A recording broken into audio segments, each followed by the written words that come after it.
दोस्तों, आप पहले एक क्लिप देखिए। पाकिस्तान के लोगों की तरफ से आया है। वो कहते हैं कि हमारी क्या हालत दिखाई है फिल्म में।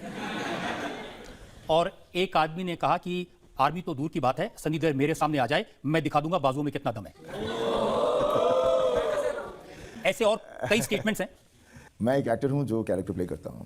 ये बनती है film as a producer, as a director, और उसे हम लोग उसे पर्सनल ना लें तो बहुत अच्छा है। और अगर कोई बात आ गई, किसी ने मुझसे पंगा लेना तो आ जाए।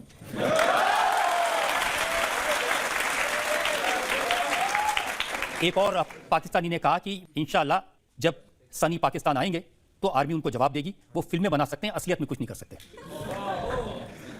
असलियत में मैं सोल्जर नहीं हूं, मैं एक्टर हूं। बार बार वही कहता हूं, मैं एक कैरेक्टर निभाता हूं। और एज अ सोल्जर भी, कोई सोल्जर दूसरी देश में जाएगा कब और क्यों?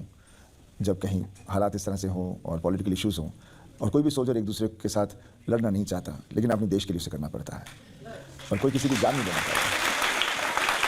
सनी, कुछ लोग ऐसे हैं पाकिस्तान में जो आपके एडमायरर्स भी हैं।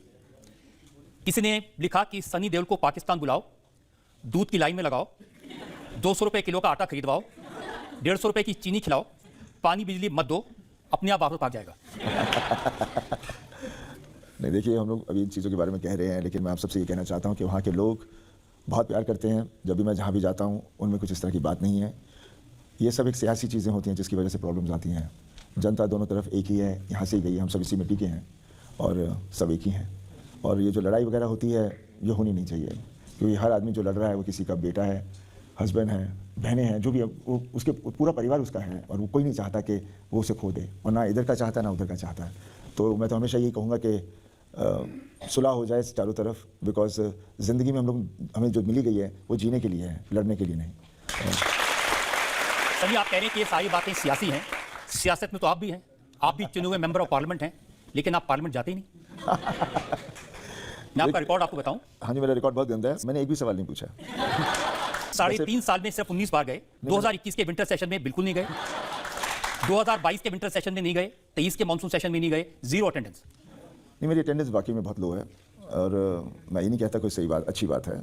लेकिन जब मैं पॉलिटिक्स में आया और जब देखा, और मुझे लगा कि ये मेरी दुनिया नहीं है। पर मैंने अपने कॉन्स्टिट्यूंसी के लिए जो भी काम जितने भी थे, मैं सब करता जा रहा हूँ और करता रहूँगा। उसके लिए मैं वहाँ जाऊँ या ना जाऊँ, उससे मैं नहीं मानता, बिकॉज मुश्किल होती है, दिक्कत आती है मुझे, सिक्योरिटी होती है, और उसको कोविड आया, फिर बाद में दूसरे इश्यूज़ आए। तो एज बीइंग एन एक्टर कहीं जाना हमेशा चारों तरफ भीड़ लग जाती है, और वहाँ जाके फिर, और ये हमारी एक शॉर्ट कमिंग है। और जो बिकॉज मैं एक्टर हूँ तो ऑब्वियसली उंगलियाँ तो एक सेकंड में उठ जाती हैं, और भी कितने ऐसे होंगे। लेकिन मुझे इतना यकीन है कि मैं अभी लाया नहीं हूँ, पर मेरे पास ढेर सारी लिस्ट है जो हम लोगों ने किया है वहाँ पे काम, बहुत काम किया है। लेकिन मैं उनमें से नहीं हूँ जो मैं करता हूँ उसके बारे में मैं चर्चा करूँ या ये करूँ, क्योंकि मेरा फ़र्ज़ है करना, इसलिए मैं करता जा रहा हूँ, करता रहूँगा। हाँ, एज पॉलिटिक्स ऑब्वियसली ये एक प्रोफेशन है जहाँ मैं फिट नहीं हूँ वहाँ पर, बिकॉज तब 2024 में चुनाव है, लड़ेंगे या नहीं? मैं तो नहीं लड़ना चाहूँगा एनी मोर, बिकॉज मैं जो काम कर रहा हूँ, मोदी जी लड़ाएंगे आपको? तो मेरे को लगता है मोदी जी भी समझते हैं कि ये जो लड़का सनी है, ये देश की सेवा एज एन एक्टर बहुत कर रहा है, तो ये वहीं ठीक है। जनता भी वही चाहती है कि मैं उन्हें अच्छा सिनेमा दूँ, अच्छी फिल्में दूँ, जहाँ जिसमें मेरी एक्सपर्टीज़ है। और मैं जितने भी यूथ हैं सबको मैं ऐसी फिल्में दूँ तो they get motivated and they think positive, and I think we should always be positive and be proud of what we are. देख चुके? तो आपको क्या समझ में आया? दोस्तों, समझ में आपको कुछ आया हो या ना आया हो, पर जो सनी देओल को ये धमकी दी गई, और मतलब कि एक कंट्रोवर्सी में आदमी कुछ भी बोल सकता है, और वही हुआ है सनी देओल के साथ। जो कि अभी फिल्म बनाना कोई आसान नहीं होता, एक वीडियो बनाना किसी के लिए आसान नहीं होता है, क्योंकि वीडियो बनाना बहुत ही मुश्किल का काम होता है मेरे दोस्त। अगर कुछ भी करना है तो तुम्हें मेहनत तो करनी पड़ेगी मेरे दोस्त। अगर मेहनत तुम्हारे अंदर डेडिकेशन है, तो तुम आज मान लीजिए कि अगर आज तुम स्टार्टिंग कर रहे हो, तो किसी न किसी दिन एक दिन तुम उस कामयाबी तक जरूर पहुंचोगे जिसका तुम्हें इंतजार है। और ये सनी देओल जो है, इनको स्टार्टिंग में थोड़ी ना इनको इतनी दूर तक सब कोई जानता था कि इतना सब कुछ है। ये डेडिकेशन के वजह से, ये सारा कुछ उन्होंने जो मेहनत की है उसके वजह से ही उनको ये आज सब कुछ, जो पब्लिक इतनी बहुत ही उत्सुक रहती है देखने के लिए उनकी फिल्म, जो अभी फिल्म एक नई बनी हुई है बॉर्डर 2, तो उसमें बहुत सारा उन्हें एफर्ट लगाया जो, और कितने दिनों में फिल्म बनी, साल 1.5 साल में जो फिल्म बनी, एक छोटे से कैरेक्टर से बड़े कैरेक्टर तक ले जाने के लिए बहुत मेहनत पड़ती है मेरे दोस्त। इसलिए कभी किसी के बारे में गलत मत बोले, क्योंकि गलत बोलना किसी के लिए सही नहीं होता है, मेरा मानना यही है। और आज से आप लोग स्टार्टिंग कर दीजिए कुछ नया करने की, एक न एक दिन कुछ आपसे बहुत ही बेहतर होगा जो आज इस मुकाम पे आज है सनी देओल जी।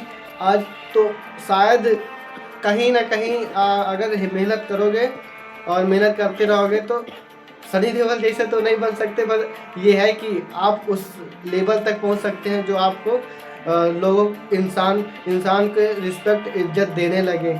ये उन्हीं से सीखिए। और जो अभी देखिए बहुत सारी, अगर आपको कुछ पाना है तो कुछ खोना पड़ेगा, ये एक कहावत नहीं है, ये एक हकीकत है। क्योंकि इंसान को तभी आदमी इज्जत करता है, तभी आदमी उससे बात करता है, और तभी जब ज़रूरत पड़ती है और जब उसके पास कुछ होता है तभी इंसान ये सब ज़रूरत पड़ती है तभी वो ये काम कर सकता है।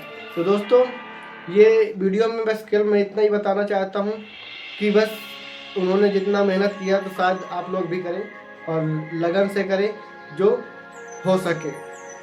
तो उम्मीद करता हूँ ये वीडियो आपको थोड़ा बहुत पसंद ही आया होगा। तो मैं चाहता हूँ अगर आपको अपनी वीडियो बनवानी है तो आप नीचे कमेंट बॉक्स में अपना नाम और सारा कुछ डिटेल्स डालिए, जो जिस बारे में आप मुझसे बतवाना चाहते हैं तो उसके बारे में मैं बताऊंगा। और मिलते हैं किसी नेक्स्ट वीडियो में, तब तक के लिए जय हिंद जय भारत।